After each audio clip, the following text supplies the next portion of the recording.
Hi everyone, here's what's bothering me today.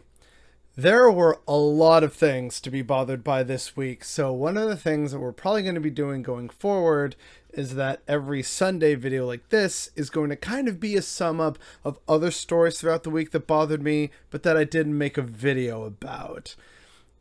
And there was a lot this week, so for starters, number one on the docket is Sam Oosterhoff, a young MP, or rather MPP rather, from Ontario, who's very young, made a bunch of big waves in the Progressive Conservative Party, and his whole thing is that he is very much against women's rights, to the point that he spoke at an event that was organized by a group that compared abortion to the Holocaust.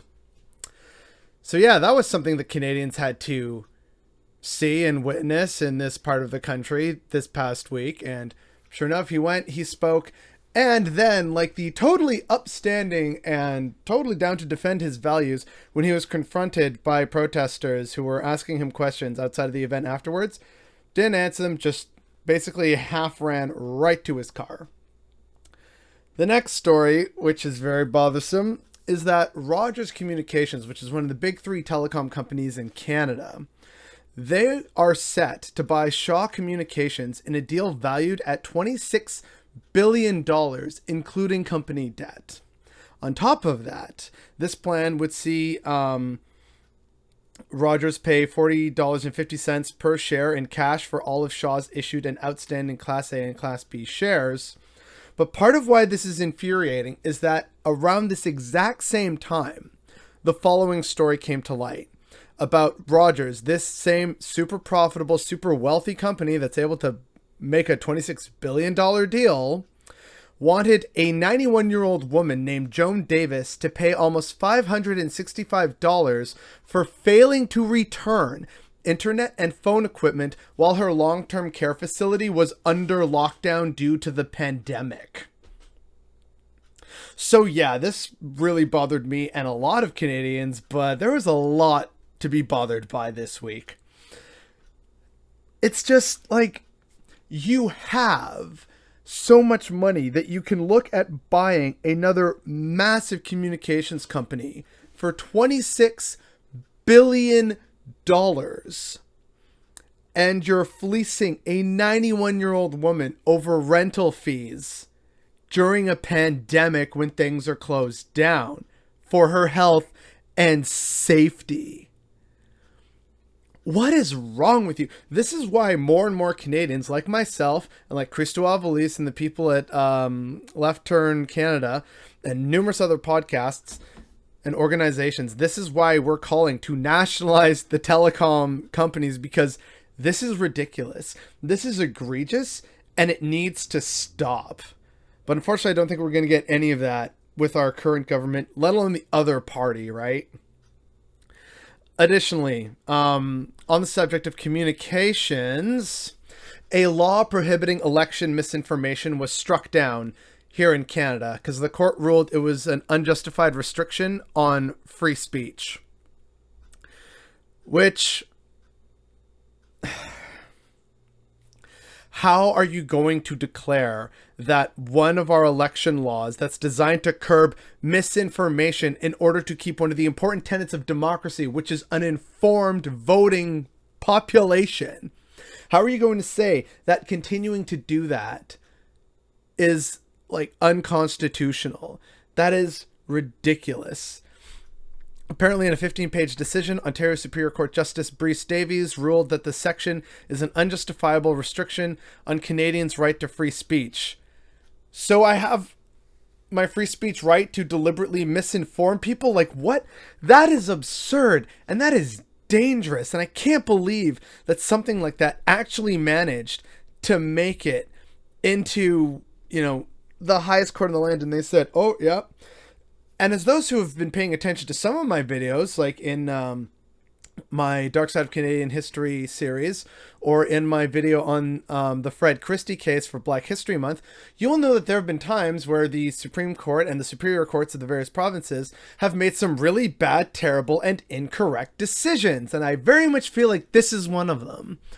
Another story coming up from Canada and this hellhole of a province that we call Ontario is that restaurant workers will not be included in Ontario's phase 2 vaccine rollout.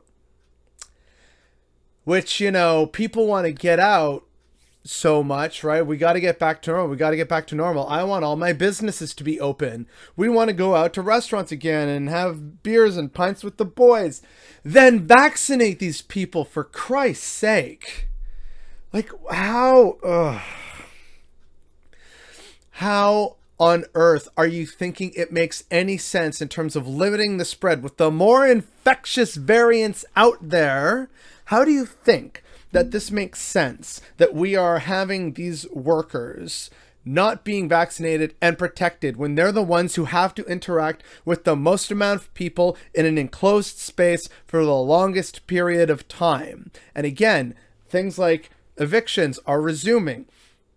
Not enough people qualify for the new, Canada Response benefit. It's different from the CERB. So that's not helping a lot of people. We still don't have a proper number of paid sick days and time off without risking losing your job. And again, people still have bills to pay, unfortunately. So this means that people, if they may be sick, are just going to keep working, which is going to turn various restaurants throughout this province into super spreader events. And the government has still not seen fit to vaccinate these people, despite wanting and advocating, come on, we got to get things open. We got to get back to work. We got to open the businesses again. No one would like to go back to some of my favorite restaurants and my favorite bars than me, but I'm not prepared to do so at the expense of my health, the health of people in my bubble, and the health of everyone else around me in society and my community. This is ridiculous and irresponsible. And yet Doug Ford continues to enjoy enough support that were an election to be held today, he would solidly win another majority. It's ridiculous. But then there's some more news, and this is international news, because I couldn't just, in good conscience, just rag on Canada. So, the last thing that bothered me about this week, at least so far, was that America's COVID swab supply relies entirely on two cousins who hate each other, because of course it does. Of course, American problems have to resolve around petty family disputes, because capitalism as it currently stands is just the new feudalism. That's really all it is. And there's no working together because profit's over people. And there's no vaccinating restaurant workers because, oh no, come on, just suck it up and die, Buttercup. I don't care. I've earned my right to die at a pub. Misinformation is your right. I'm pretty sure we call that fraud and lying, and that's considered a bad thing in court. This is the short list of everything that bothered me this week. And that's all the stuff that I didn't make videos about. There's 6 other videos about stuff that bothered me. This is the state of our world. This is the state of things here in the West right now in 2021. It's ridiculous. It's scary. It's terrifying. And unfortunately, I don't see it changing anytime soon. And because there are so many stories like this, it just becomes overwhelming. And people don't pay attention. They don't take action.